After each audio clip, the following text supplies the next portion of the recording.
rendons de multiples actions de grâce. Enseigne-nous, Éternel, éclaire-nous par la lumière de ta parole.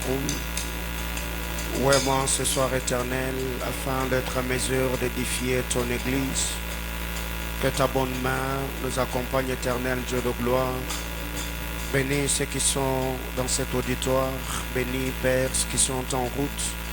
Bénis ceux qui nous suivent en ligne. Que ta grâce et ta faveur bénissent nos vies pour ta gloire au nom de Jésus. Amen. On acclame le Seigneur. Amen, amen. Alléluia. Que le Seigneur nous bénisse abondamment. Pouvez-vous m'aider à saluer votre voisin? Alléluia. Je bénis le Seigneur et le rends de multiplications de grâce pour le privilège qu'il nous accorde de nous tenir dans sa sainte et glorieuse présence en cette soirée. Et que Dieu bénisse tous ceux que nous suivons en ligne, que Dieu vous bénisse abondamment. Vos likes, vos commentaires, vos partages nous encouragent beaucoup dans ce que nous sommes en train de faire. Et que Dieu bénisse tous ceux qui ont répondu à l'appel selon le message que je laissais hier sur le statut WhatsApp. Il y a le pasteur Jonathan Mouzadi qui est vraiment en train de construire à Kasumbalesa. Il a besoin de tôle. Et hier, après avoir écrit, il y a un de mes fils qui prie avec nous ici, mais qui habite à Kipushi, qui nous a d'ailleurs envoyé $250 aujourd'hui pour l'extension de Kasumbalesa. Il y a un autre frère qui a pris l'engagement pour acheter, envoyer 110 000 francs au pasteur d'Okia. Donc, il ne faut pas être pressé de partir.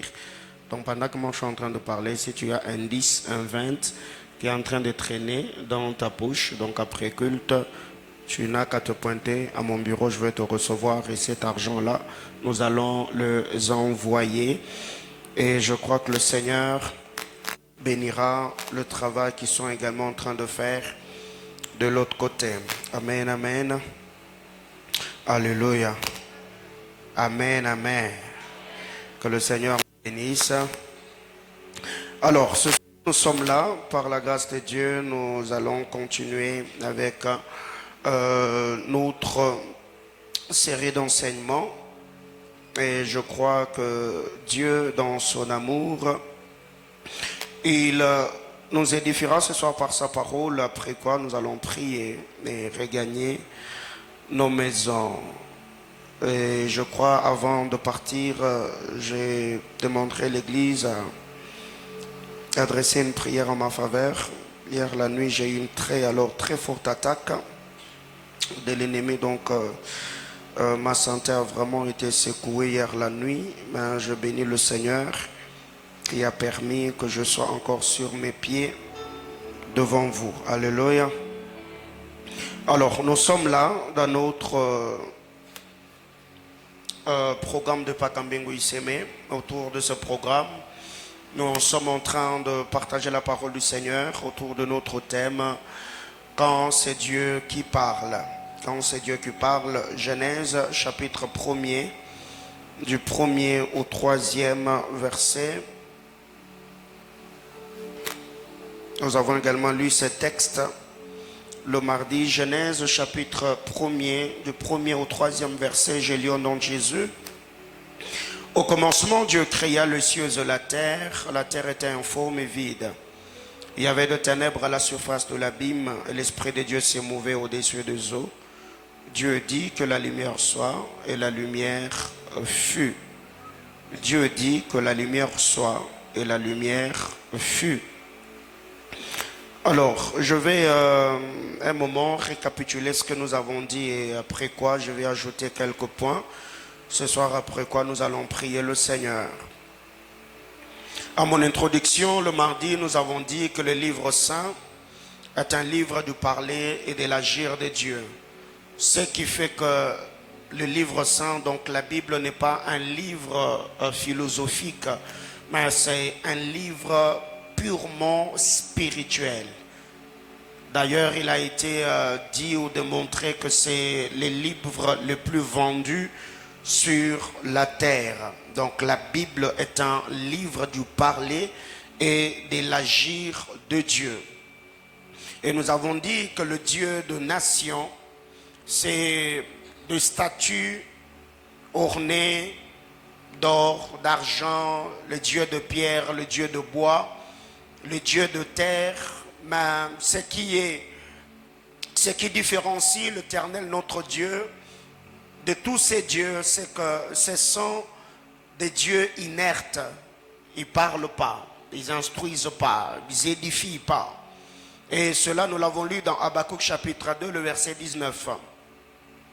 Et le Seigneur, par sa grâce, nous avons dit que la création, il y a le Dieu a dit, le Dieu a fait et le Dieu a vu. Donc, le parler et l'agir de Dieu. Premièrement, nous avons dit, le Seigneur nous parle par sa parole. On avait très bien dit que la liste était exhaustive, mais j'avais choisi 5 choses, ou 5 moyens. Un, le Seigneur nous parle par sa parole. Deuxièmement, le Seigneur nous parle par ce porte-parole, ses serviteurs, ce prophète. Acte 21, le verset 10. Troisièmement, nous avons dit le Seigneur nous parle par l'accomplissement ou l'annonce des événements futurs. Matthieu chapitre 24. 5, nous avons parlé de la voix audible. 6, nous avons parlé de vision. Vision nocturne, le songe, le rêve. Nous avons dit que Dieu ne parle pas seulement avec sa bouche, mais aussi le Seigneur peut parler avec sa main. Exode 14, le verset 31. Nous avons dit Dieu peut parler aussi par son regard. Dieu peut aussi parler par sa gloire, sa sainte et glorieuse présence. Psaume 18, du verset 10 au verset 17. Nous avons partagé ces choses et nous avons également dit pourquoi Dieu nous parle. Il y a des moments où le Seigneur nous parle pour nous prévenir ou encore pour nous avertir. Dieu nous parle pour nous prévenir. Dieu parle pour nous avertir. Job chapitre 33, du verset 14 au verset 16. Deuxièmement, nous avons dit il y a des moments où Dieu nous parle pour nous reprocher. Le Seigneur, il y a des moments où il parle pour nous reprocher. Nous avons parlé de l'histoire de David, Uri, Bathsheba et Nathan le prophète. Alors, bien-aimés dans le Seigneur, je voudrais, par la grâce de Dieu, revenir sur ce deuxième point. Vous savez, nous n'allons pas ignorer qu'il y a des abus. Il y a beaucoup d'abus. Dans l'église du Seigneur, il y a beaucoup d'abus, pas seulement au Congo, même sous d'autres cieux, en Afrique et ailleurs. Il y a plusieurs personnes qui ont mal utilisé la grâce de Dieu, l'onction de Dieu. Et ici, je suis en train de parler de l'onction prophétique sur leur vie. Plusieurs ont utilisé cette onction pour manipuler, pour escroquer, pour abuser. Ce qui fait qu'aujourd'hui, plusieurs sont devenus méfiants envers le prophète. La voix de faux s'est tellement fait entendre. La présence de faux a été tellement présentée qu'aujourd'hui, tous ceux qui s'appellent prophètes ou tous ceux qui servent le Seigneur sous l'onction ou dans l'appel du ministère de prophète sont mis dans un même lot avec ceux qui ont eu à abuser de par leur manière de servir Dieu. Alors, très généralement, ce qui écœure un peu, c'est de voir que quand on attaque le faux, on doit également apprendre à nous présenter le vrai. Parce que si cet équilibre-là n'est pas placé, c'est qu'il y a un problème contre ceux qui servent le Seigneur ou qui exercent dans le ministère prophétique. Parce que moi je me dis, dans une nation comme le Congo, tout le prophète ne peut pas se pervertir au même moment. S'il y a le faux, c'est qu'il y a aussi le vrai. Alors si nous devons aujourd'hui avertir l'Église du Seigneur en disant que les faux sont au milieu de nous, mais nous devons au moins dire à cette même Église que tous ceux qui sont prophètes ne sont pas faux. Parce que ça ne va pas nous diminuer de reconnaître le ministère de X ou Y en disant il y a de faux, mais je prends par exemple comme tel, il sert Dieu dans la vérité. Ça, c'est ce que nous ne faisons pas.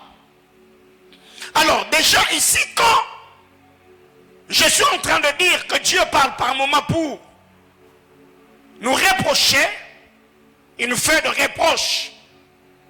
Et quand on parle de prophètes, on leur dira ou on nous dira, parce que je suis l'un d'eux, comment expliquer que vous ne voyez que de bonnes choses?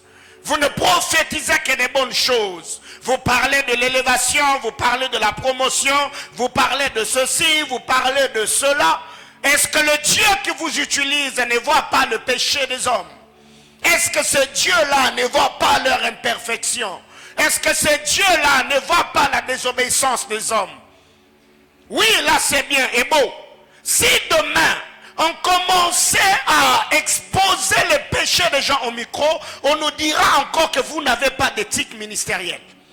Dieu ne peut pas oindre quelqu'un pour humilier quelqu'un d'autre. Dieu ne peut pas vous élever pour rabaisser les autres. Alors la question que je me pose, c'est quoi le vrai problème? Parce que quand on fait telle chose, on dit que vous l'avez mal fait.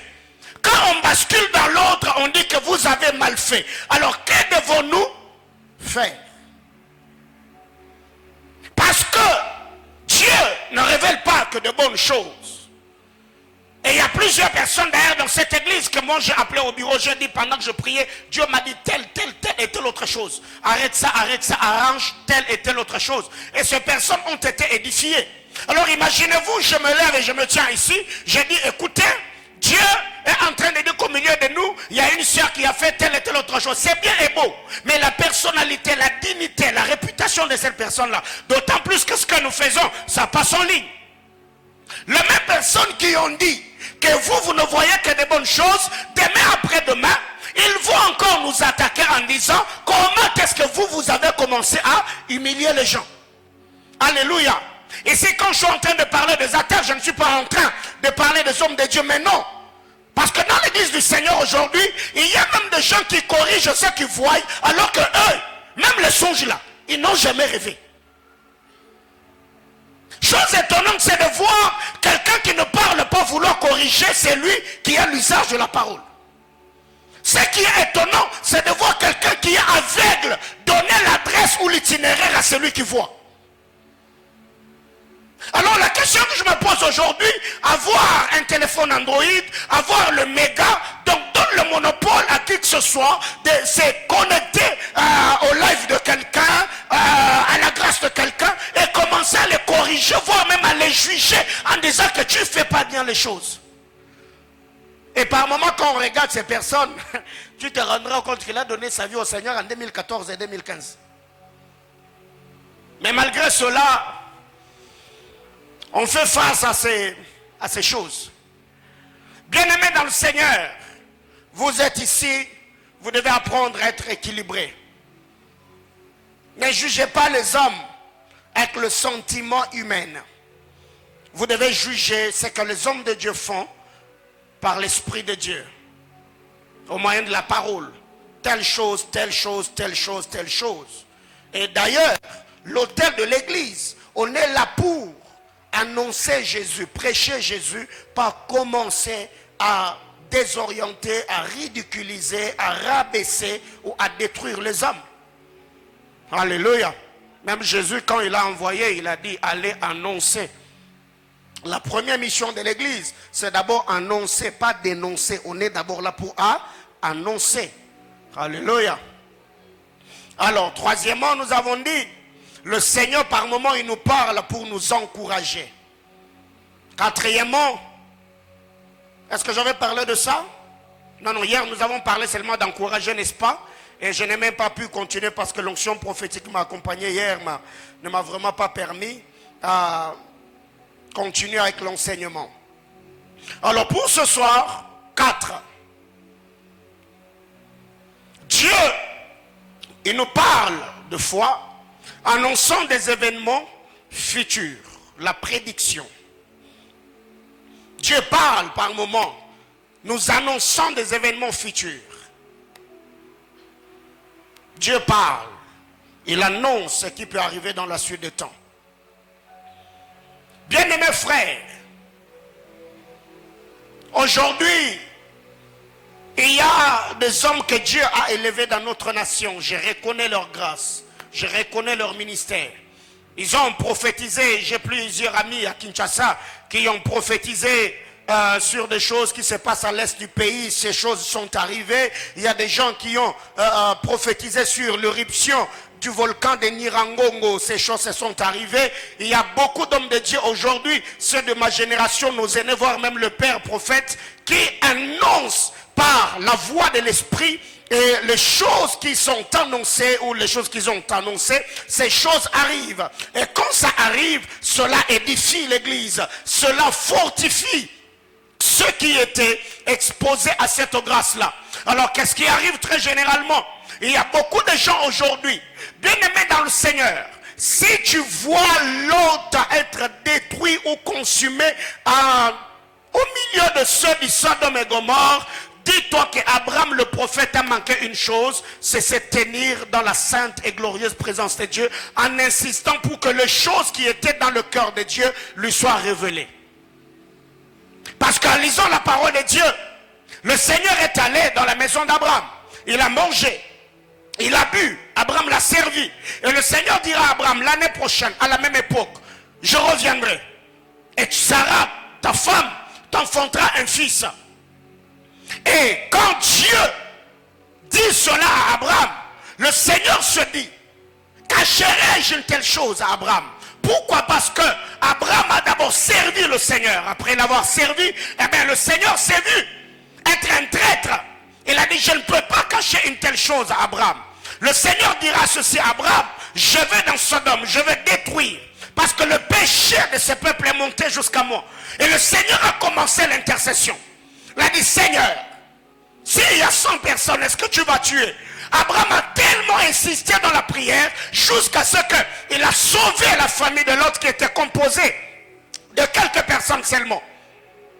Alors ici, déjà dans la prédiction, quand Dieu prédit, nous ne nous contentons pas seulement à prédire ce que Dieu est en train d'annoncer, ce que Dieu a prédit par son esprit, mais nous devons également insister dans la prière afin que ces choses, si elles sont mauvaises, que cela n'arrive pas. Si ce sont des bonnes choses, cela doit être soutenu par notre intercession. Car tout ce que le Seigneur annonce, bonne ou mauvaise, doit toujours être soutenu dans la prière. Si c'est une bonne chose, on doit les soutenir par la prière. Seigneur, je prie, accomplis tes promesses. Seigneur, souviens-toi. Si c'est une mauvaise chose, cela doit être également soutenu par la prière, afin que le Seigneur Dieu qui a annoncé puisse se souvenir de ces peuples-là, de cet homme-là, de cette nation-là, de cette famille-là, afin que la calamité, afin que le fléau, ou afin que le menace de Dieu n'arrive pas à ces peuples-là. Alors qu'est-ce qui arrive? Par un moment, le Seigneur nous parle quand il annonce des événements futurs. Et quand vous lisez la parole de Dieu, dans Matthieu chapitre 24, le Seigneur parle. Ici, il y a la prédiction. Jésus prédit qu'au temps de la fin, une nation s'élèvera contre une nation. Les faux prophètes viendront vers vous en mon nom. Il y aura ceci, il y aura cela. La haine, la traîtrise et tout ce qui va avec. Le Seigneur l'a annoncé. Alors, quand on parle de la prédiction, dans la prédiction, je peux tirer deux choses.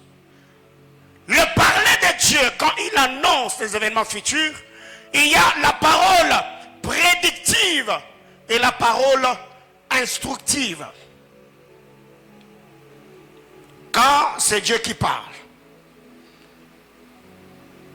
quand c'est Dieu qui parle, il y a la parole prédictive et la parole instructive. Quand Dieu annonce une chose, il y a, dans ce qu'il a annoncé, il y a la prédiction. La prédiction est dans ce qui est annoncé. Mais dans ce qui est annoncé, il y a aussi la parole instructive. Il y a l'instruction. Matthieu chapitre 24, à partir du verset 5 jusqu'au verset 12, il y a la parole que le Seigneur est en train de libérer. Et ce sont des paroles prédictives. Le faux s'élèveront. Ils viendront à mon nom. Une nation s'élèvera contre une nation. Jusqu'au verset 12, il y a des prédictions, des paroles prédictives. Mais quand vous allez au verset 13 de Matthieu chapitre 24, il y a une parole instructive. L'instruction arrive et Jésus dit, c'est lui qui persévérera jusqu'à la fin, sera comment? Sauvé. C'est que quand Dieu prédit, il annonce ce qui va arriver. Mais le Seigneur viendra aussi avec une instruction de comment nous devons nous comporter vis-à-vis de ce qu'il a annoncé. Est-ce que quelqu'un me comprend? C'est que quand on prédit une chose de la part du Seigneur, ne prédisons pas seulement, mais instruisons aussi à ceux qui sont exposés à la parole prédictive pour que ces personnes prennent des dispositions sur comment ils doivent se comporter vis-à-vis de ce que Dieu a dit. Je prends un exemple. Tu es quelque part en train de prier. Un prophète arrive et dit, mon frère, pendant que je suis en train de prier, le Seigneur me dit, fais très attention parce que je vois le diable en train de préparer un cambriolage dans votre maison. Après, qu'on t'ait dit qu'on prépare un cambriolage, toi de ton côté tu vas faire quoi? Dieu dit qu'on va vous cambrioler. Tu feras quoi? Au-delà de prier, vous prendrez des dispositions à la maison, n'est-ce pas? Donc, c'est que si le prophète te dit que Dieu a dit qu'on va vous cambrioler, il s'arrête là. Il t'a laissé dans la confusion. Parce que tu ne dois pas te débrouiller seul. Le Seigneur qui a révélé le cambriolage, il doit également te donner une instruction. C'est que tu dois faire pour éviter cela. Soit prier pour que le Seigneur détourne le cœur des cambrioleurs, ou soit pour que vous preniez des dispositions pour votre sécurité. Est-ce que quelqu'un me comprend? Alors qu'est-ce qui arrive? Beaucoup de prophètes que nous sommes, nous nous contentons seulement et nous nous limitons dans la parole prédictive. Je suis en train de voir, oui, mais toi tu as vu.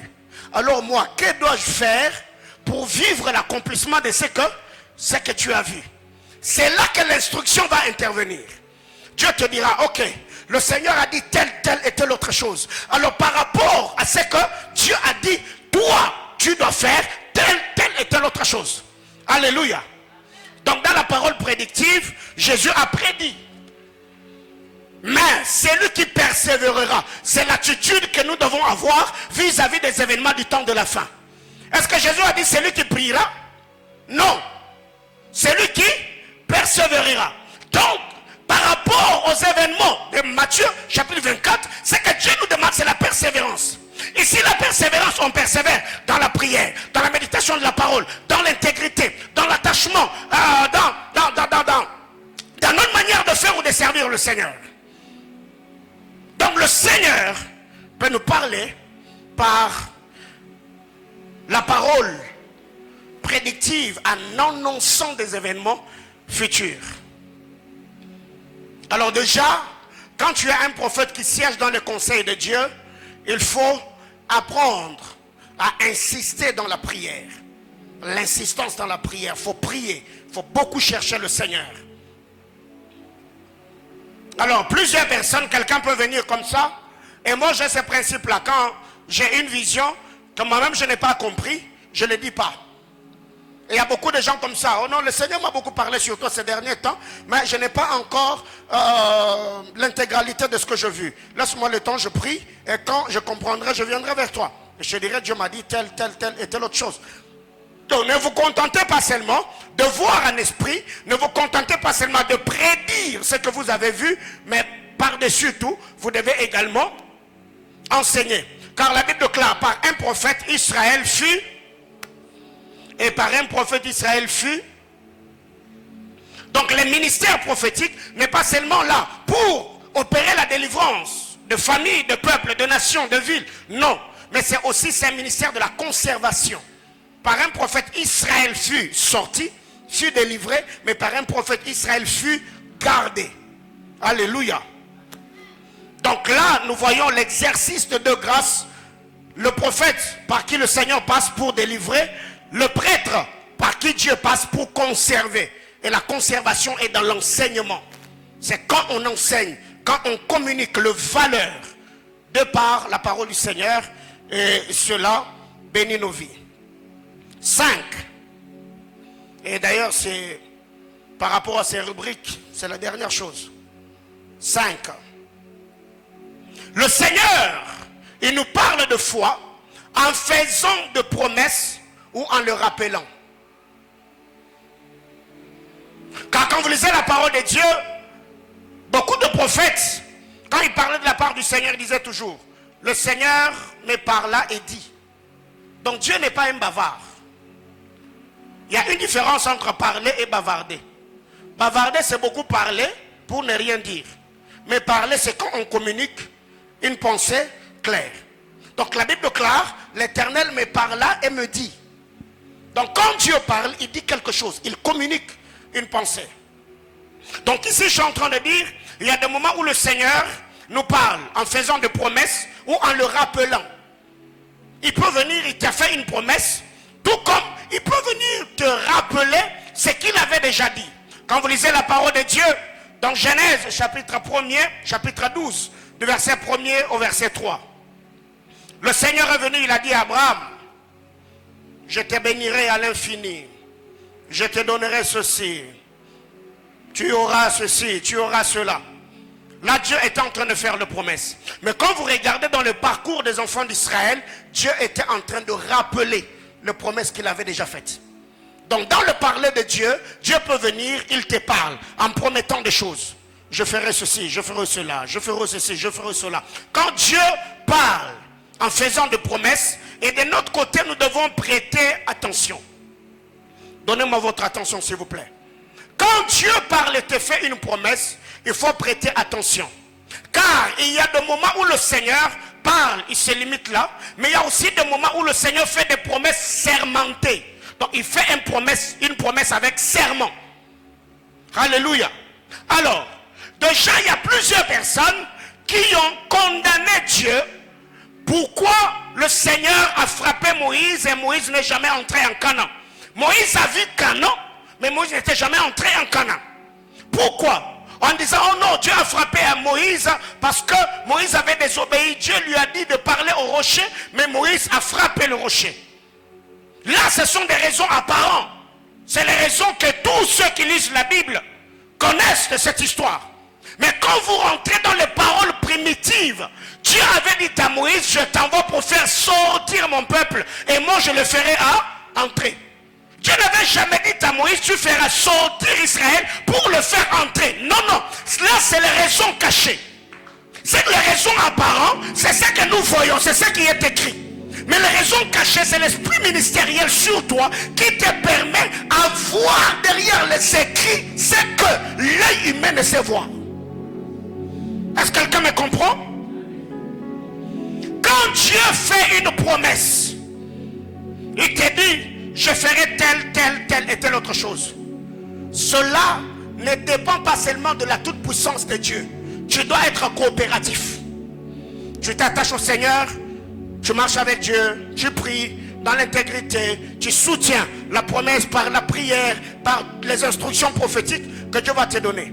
Mais quand le Seigneur vient, il te fait une promesse sermentée. Là, que tu aies foi, que tu n'aies pas foi, c'est indépendamment de la volonté. ça va faire quoi? Ça va arriver. Est-ce que quelqu'un me comprend? Quand le Seigneur a dit à David que sur le trône, il ne manquera pas un des descendants de David, c'était une promesse sermentée. Et quand même vous lisez les promesses abrahamiques, la Bible déclare, le Seigneur a cherché quelqu'un qui était plus grand que lui, par qui il pouvait jurer. Dieu n'a trouvé personne et le Seigneur fait quoi? Il jura par lui-même. C'est une promesse sermentée. Alors le problème avec nous par moment, quand nous sommes dans la présence de Dieu et Dieu se met à parler, on est tellement pressé à crier, à s'agiter, alors qu'on doit prêter attention à ce que le Seigneur est en train de nous dire. Ce qui fait qu'il y a des gens qui ont vu l'accomplissement des promesses de Dieu être ralenti ou retardé, parce que après qu'on l'ait promis, il est rentré dans sa maison, il est allé dormir. Il ne fait plus rien. Oh mon Dieu, Dieu a déjà parlé. La Bible déclare, il n'est pas un homme pour mentir. Bien aimé, la Bible déclare dans le livre d'Hébreux qu'il y a ceux qui ont reçu les promesses, ils les ont fait quoi? Ils les ont salués. Pourquoi? Parce qu'ils n'ont pas coopéré avec Dieu. Qu'est-ce que j'appelle être coopératif? Je prends l'exemple de notre sœur Anne. Elle va au temple. Elle est là. Seigneur, Mungu Baba, Seigneur, bénis-moi, donne-moi un enfant. Seigneur, le sacrificateur arrive, porte la parole de Dieu. Il libère une parole. Que le Dieu d'Israël, au devant de qui tu t'es tenu et que tu as pleuré, exauce ta prière. La parole est libérée. Est-ce qu'Anne est tombée enceinte au temple? Non. Elle devait quitter le temple. Elle va dans sa maison. Elle est ensemble avec son mari pour que l'enfant Samuel puisse naître. Mais si Anne était restée au temple en train de prier, cette promesse-là allait toujours être sur sa vie, mais Samuel n'allait jamais venir. C'est que quand Dieu te dit que je vais faire comme je l'ai dit hier, Dieu ne commence pas son livre par l'introduction. Dieu commence son livre par la conclusion. C'est que Dieu t'annonce, il a déjà accompli.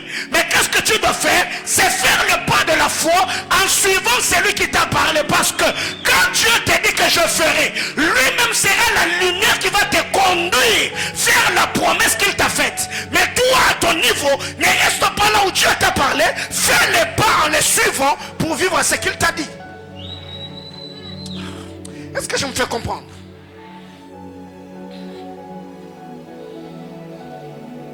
Le général Naman va chez Élisée. J'ai parlé dans l'angle prophétique et révélationnel sur cette portion d'écriture avant d'aller à Kinshasa. Il est devant la maison du prophète. Le prophète s'élève et dit, dites à cet homme qu'il a se jeté cette fois dans les Jourdains.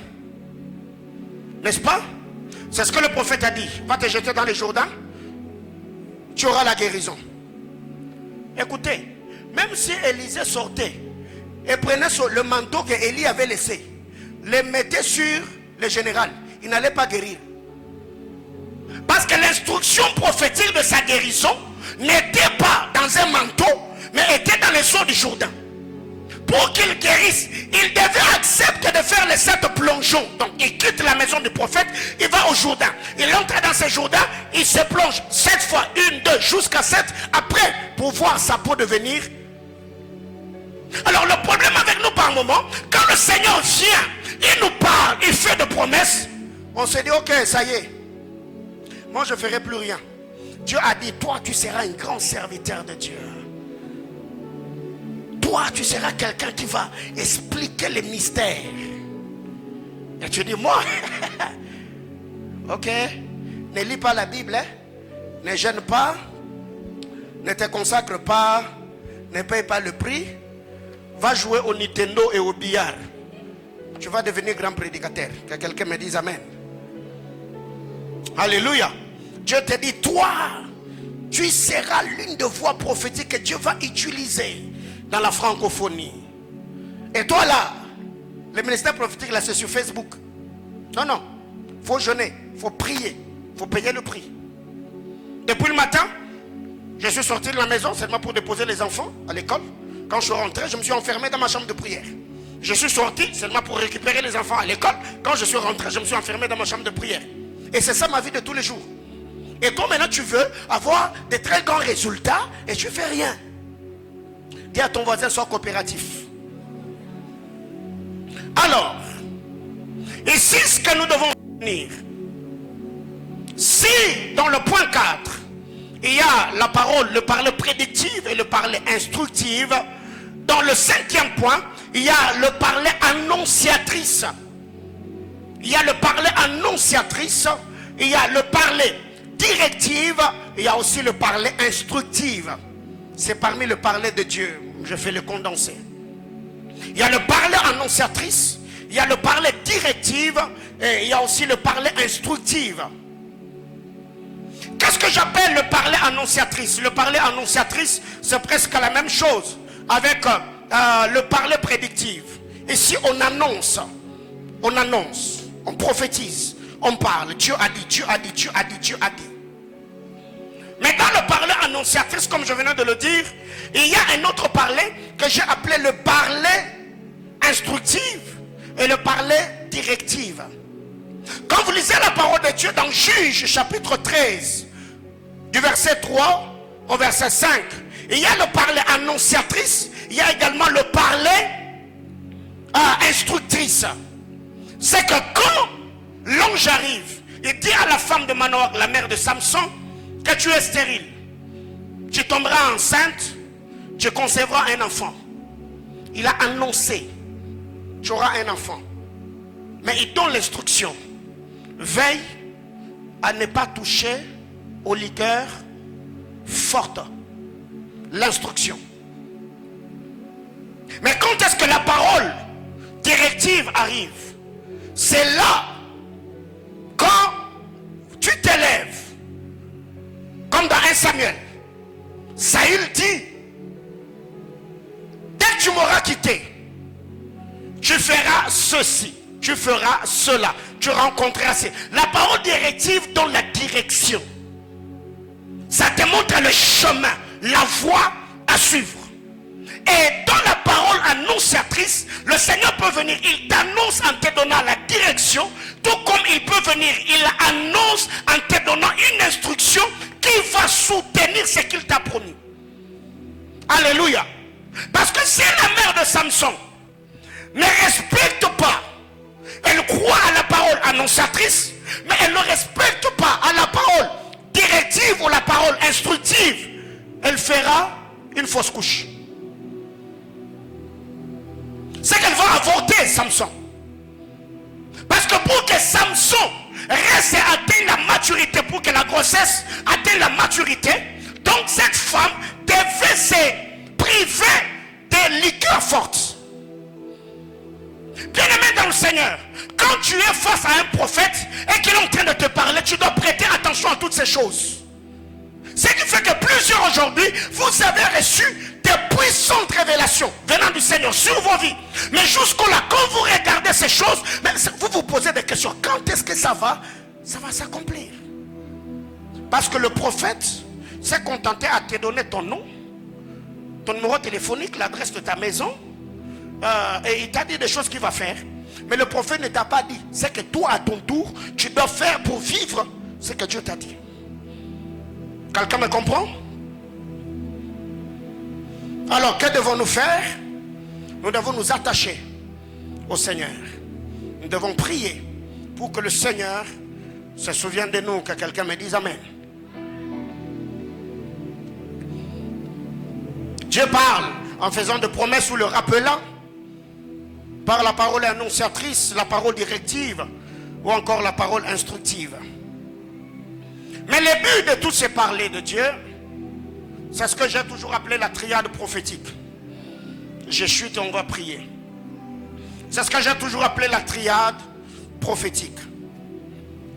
Consoler, exhorter, édifier. Si dans le parler de Dieu, on ne trouve pas ces trois choses, c'est qu'il y a un problème. L'apôtre Paul, quand il écrit aux Corinthiens, il leur dira, celui qui prophétise au contraire, ne parle pas à Dieu, il parle aux hommes. Pourquoi lui parle aux hommes? Parce que c'est Dieu qui lui a parlé. Il parle aux hommes. Mais celui qui prie en langue, il ne parle pas aux hommes, il parle à Dieu. On en parlera parce que le mois pascal ici, on va parler sur la puissance et l'impact du parler en d'autres langues. Et on aura des cultes très formidables. Alors qu'est-ce qui arrive? C'est que quand le Seigneur vient, il parle. Il vise ces trois choses. La triade prophétique. 1. Le Seigneur parle pour édifier. Et le mot édifier du grec, oikodomeo. Édifier du grec, oikodomeo, qui veut seulement dire l'action de celui qui encourage les autres à la croissance dans la sagesse chrétienne. Dans le parler de Dieu. Dieu vise à trois choses. L'édification. On est édifié. L'édification, édifié qui est oikodomeo du grec, qui est l'action de celui qui encourage les autres à croître dans la sagesse chrétienne. Il les encourage à mener une vie de piété. Il les encourage à vivre dans la sainteté, dans la consécration. Parce que Dieu n'est pas un Dieu de désordre. Quand le Seigneur vient et nous parle, il nous édifie, il nous console. Ces choses, le Seigneur le fait pour la gloire de son nom. Donc quand on parle du mot édifier, dans 1 Corinthiens chapitre 14, le verset 3, donc c'est pousser ou encourager le croyant à croître dans la sagesse chrétienne, la piété, le bonheur et la sainteté. 2, il y a le mot exhorter. Exhorter qui vient du mot paraineo. Paraineo qui veut seulement dire réprimander ou encore avertir. Réprimander ou avertir. Ici ça rejoint le parler où Dieu parle pour nous reprocher. Il parle en nous reprochant. C'est là exhorter. Ici ce n'est pas d'abord l'exhortation dans le sens, oh bien-aimé dans le Seigneur, persévérer dans la marche avec Dieu. Non. Ici Dieu nous réprimande. Dieu nous avertit. Dieu nous corrige. 3. Il y a la consolation. Édifier, exhorter et consoler.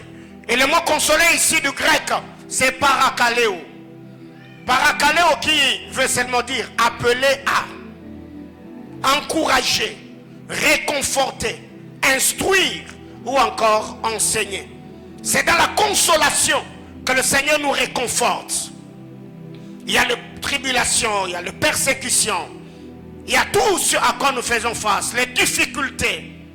C'est le problème qui nous accable. Le Seigneur vient nous consoler. Et quand Dieu console, il résout le problème dans la consolation.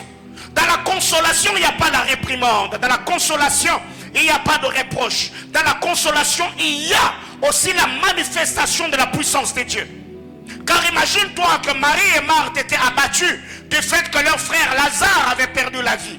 Et Jésus arrivant dans leur maison, il devait les consoler. En les consolant, Jésus ne les a pas tapés à l'épaule en disant Marie et Marthe, Paul et Sana, non. Ça veut dire Jésus est d'abord allé, il a ressuscité Lazare. Alléluia. Donc, il a consolé Marie et Marthe en ressuscitant leur frère. C'est que dans la consolation, quand Dieu arrive, il trouve que tu es tu manques d'enfant. Dieu te console en comblant le vide ou en te donnant ce qui te manque. Quand Dieu vient consoler un chômeur, Dieu ne va pas te dire pour les sana. Non, non. Dieu te console en donnant l'emploi que tu manques. Quand Dieu vient consoler quelqu'un qui est malade, le Seigneur ne vient pas seulement par sa présence en créant l'effervescence. Non. L'atmosphère qui est créée, la consolation va venir par la guérison. Alors, Dieu de cet hôtel, je demande à Dieu que le Seigneur puisse te consoler de manière spectaculaire en cette année. Je demande à Dieu qu'il étende sa main de manière spectaculaire dans sa vie. Que Dieu reçoive de Dieu consolation et que la grâce et la faveur de Dieu se manifestent dans ta vie. J'entends quelqu'un me dire amen. Alors, le but final de toutes ces choses, c'est le perfectionnement de ça. Tous les parler de Dieu, Dieu parle pour amener le saint à la perfection. Quand Dieu exhorte, le parler par exhortation, le parler par édification, le parler par consolation, c'est pour nous amener à la perfection, le perfectionnement de ça. Alors moi je me dis, aussi longtemps que les docteurs sont respectés dans le corps de Christ, les apôtres ont leur place, les évangélistes ont leur place, le pasteur ont leur place, laissez aussi le prophète avoir leur place. Alléluia. Laissez aussi le prophète avoir leur place. Amen, amen. Oui. Nous ne sommes pas tous escrocs. On n'est pas tous dans les manquiona. Bon, pour les manquiona, c'est un mot qui non. On n'est pas tous dans les prophéties fabriquées. Non. Dieu parle. Alors quand on attaque le faux, laissez aussi le vrai émerger. Mais quand on prend et le faux et le vrai, bien aimé, dans cette ville de Lubumbashi, il y a des vrais serviteurs de Dieu, des prophètes authentiques appelés par Jésus-Christ, craignant Dieu, étant fidèles à leurs femmes, servant le Seigneur avec des motivations pures. Ils ne sont pas seulement à Lubumbashi, ils sont à Kinshasa, ils sont à Goma, ils sont à Kisangani, ils sont partout. Alors nous devons également comprendre que le Seigneur travaille avec plusieurs mouvements. De la même manière que quand la voie de la guérison est venue, on a embrassé la voie de la guérison. Ceux par qui le Seigneur passait pour guérir le malade, on les a acceptés. Quand la voie de la délivrance s'est levée, le mouvement de la délivrance, on a accepté ces mouvements. Mais aussi, quand la saison prophétique n'étouffons pas la voix de Dieu, nous devons soutenir le vrai en priant pour eux et en les faisant voir. Nous bénissons le Seigneur de les avoir dans le corps de Christ. Alléluia. Que le Seigneur nous bénisse abondamment. Avant de nous conduire dans la prière pendant quelques petites minutes, j'ai besoin d'un micro. On me donne un micro.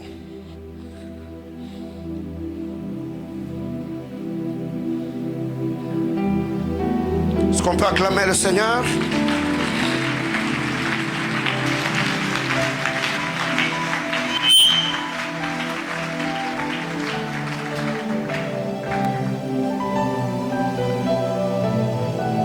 Alléluia.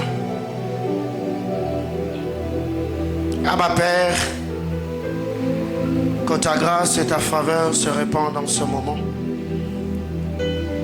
Que ta main puissante, agissante se manifeste en ce moment. Édifie ton Église en ce moment. Parle à nos cœurs en ce moment. Bénis les familles en ce moment. Au nom de Jésus. Amen. Bien-aimés, avant de clôturer cette réunion, j'appelle le frère Arcel. Arcel est où? On peut acclamer le Seigneur.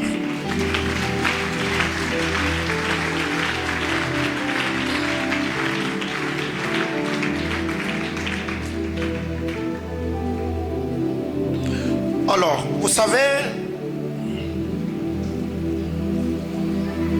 Dieu dans son amour,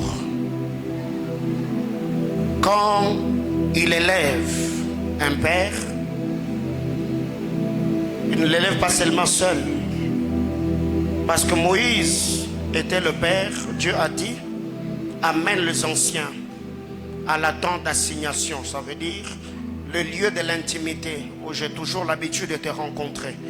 C'est là que la loi du transfert aura lieu.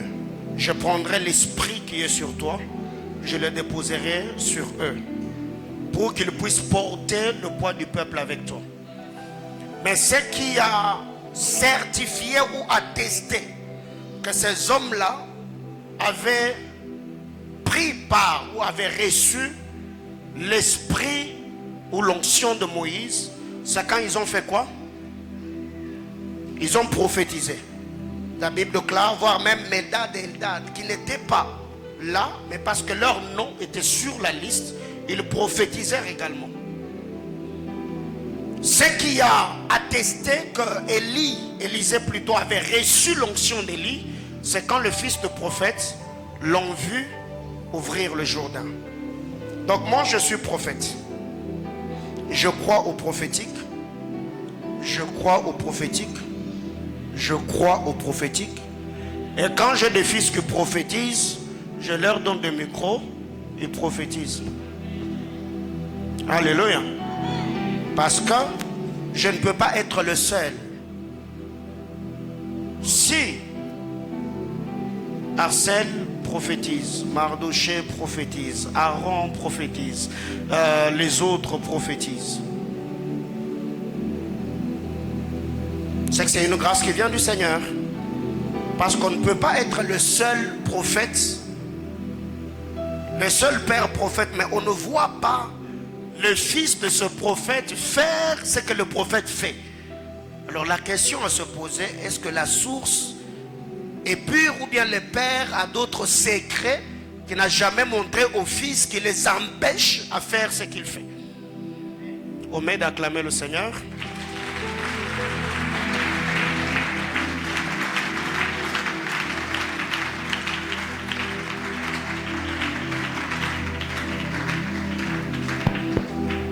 Amen, amen. Pendant que papa prêchait, je me suis vu comme dans une famille. Et cette famille porte le nom de la famille Mifundu.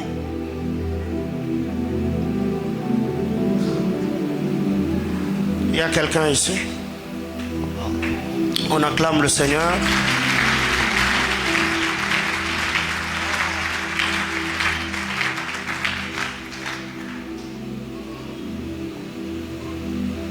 Mais pendant que je me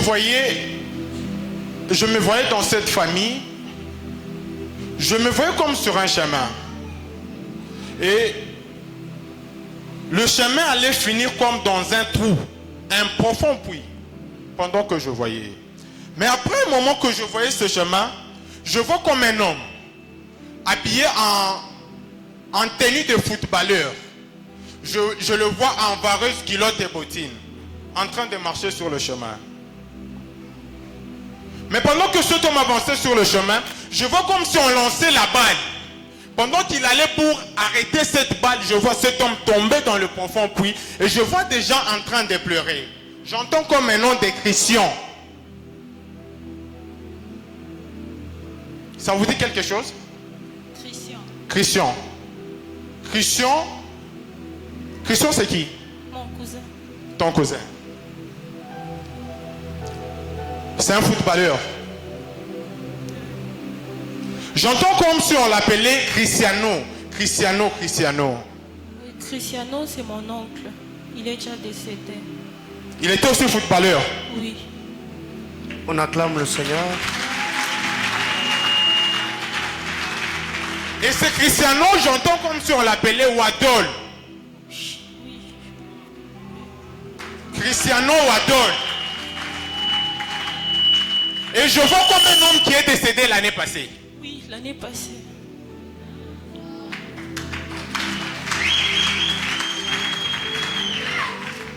Mais il y a une chose, je vais t'expliquer.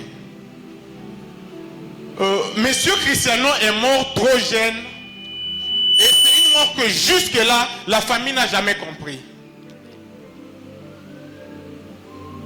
Quel est le lien qu'il y a eu entre Cristiano et l'Angola?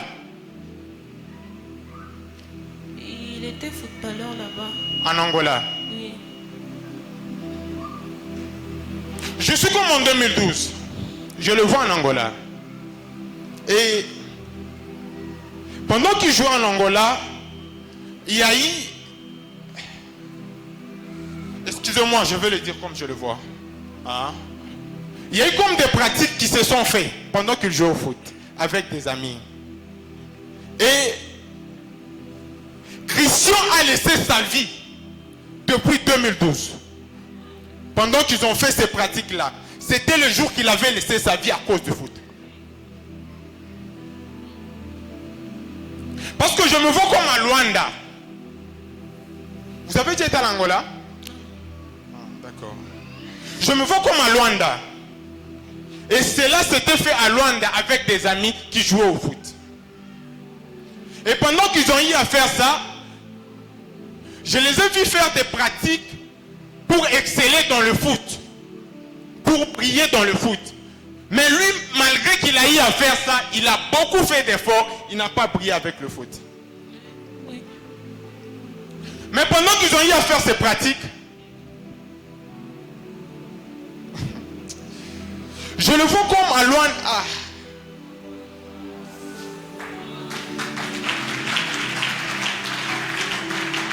C'était comme au port de l'Angola. Parce qu'à Luanda, il y a un port. Je vois. Il y a un port à Luanda. Et je vois ces gens-là faire des pratiques comme aux eaux. Hein? Au port là, à la mer, ils ont fait des pratiques. Et la solution était d'aller avec ces eaux-là dans un terrain dans lequel ils jouaient au foot. Mais pendant qu'ils ont eu à faire cela, c'est le jour que Monsieur Christian ou Cristiano a laissé sa vie dans la maison du féticheur. C'est ce jour-là. Et depuis ce jour-là, il a commencé à forcer avec les choses et rien n'avançait normalement dans sa vie. Rien n'avançait normalement dans sa vie. Mais pendant que je le vois tomber dans le ravin, je vois des gens en train de pleurer en disant Wadol. Je le vois porter, je vois ces gens prendre le corps et se diriger vers Massina. Parce que l'été il s'est tenu à Massina. Ok. Mais il y a une chose que je vois. Dieu va faire du bien à la famille. Yes. Parce que depuis qu'il est décédé, beaucoup de choses se sont passées et le diable s'est installé dans la famille. Parce que je voyais presque la même chose qui était arrivée à Christian. Revenir avec vitesse, mais je voyais comme dans la vie d'Eva. C'est Ok. ma mère. Eva, c'est qui? Ma mère. Mais ce soir, à cause de ta présence en ces lieux, Dieu me rassure et me confirme.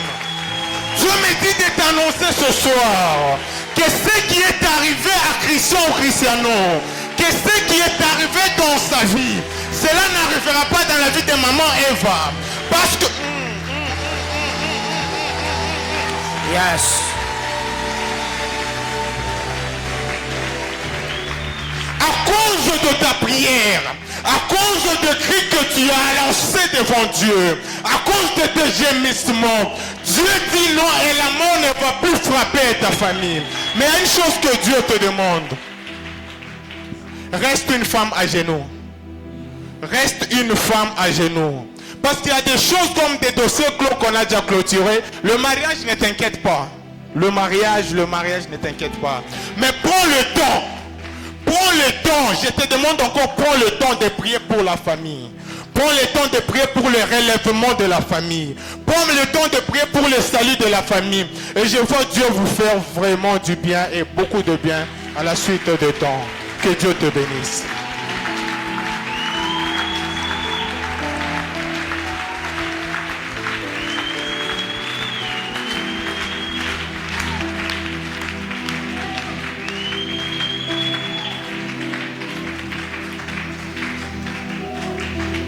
Est-ce qu'il y a quelqu'un qui connaît une personne qui s'appelle Crispin?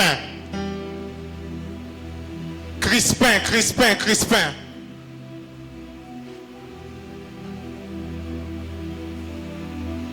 Crispin Mbouyi. Je cherche quelqu'un qui s'appelle Crispin Mbouyi.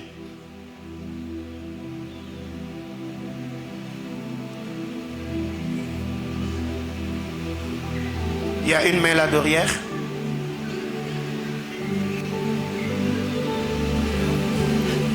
C'est qui M. Crispin Mbouyi? C'est quelqu'un qu'on avait étudié avec. Mais le Crispin que je vois, il a un visage d'un papa. Non, c'est pas lui.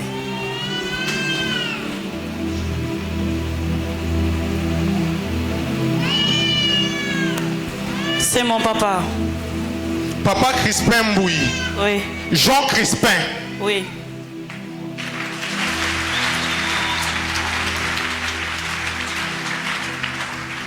Et quel est le lien qu'il y a entre papa Jean Crispin et le droit?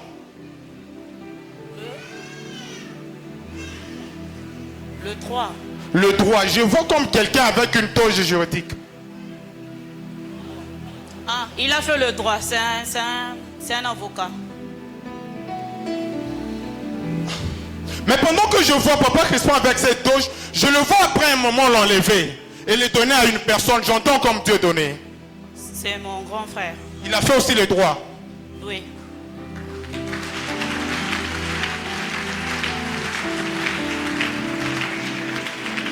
Mais pendant que je vois Dieu donner prendre la toge qu'il a, je le vois sortir. Mais pendant que je le vois circuler, je me vois à Kin encore. Je me vois à Kin précisément en Ngiringiri. Ça vous dit quelque chose? C'est là où il y a la parcelle. Mais pendant que je le vois en Ngiringiri, je le vois avancer comme sur un chemin.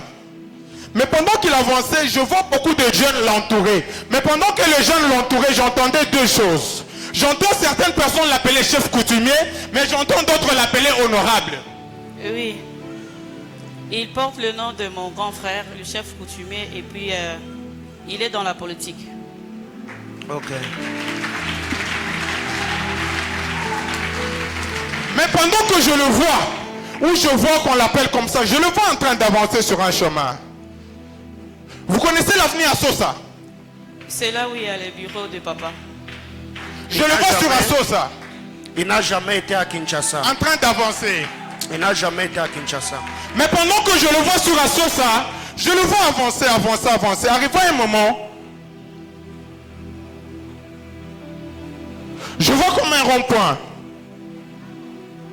Le rond-point qui me pointe. Le rond-point qui me pointe. Et je vois l'avenir des victoires qui sépare le rond-point. Mais pendant que je le vois arriver au niveau du rond-point qui me pointe, je vois comme plusieurs jeunes ou plusieurs personnes qui l'attendaient à ce niveau-là. Et je vois comme un homme en train de tenir un discours politique avec plusieurs jeunes Kinois. Et je vois beaucoup de gens en train de célébrer son nom. Mais je vois des drapeaux, je vois des gens soulever des drapeaux et je vois l'image du...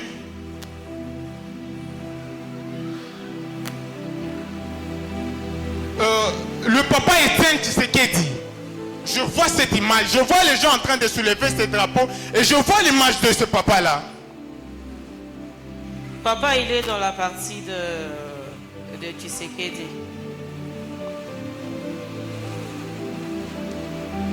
Mais une chose que Dieu me dit,